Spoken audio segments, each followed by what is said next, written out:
tell us about the awesome improvement. Yeah, so just as a quick test theory, cut up a bit of pipe.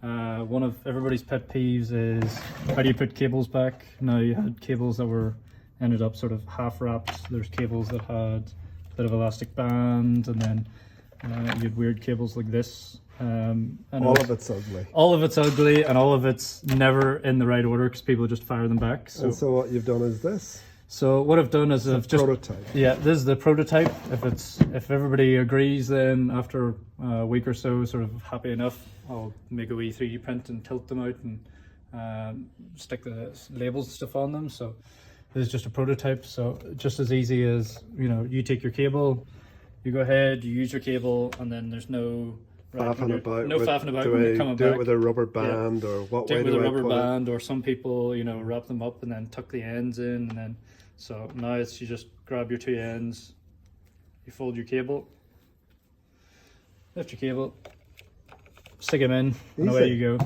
And Let's keeps- run the experiment. Oh my life, we need Yeah. to do some painting up here. Yes, yeah. So Years of posters. All right, cheers, buddy. perfect. Cheers.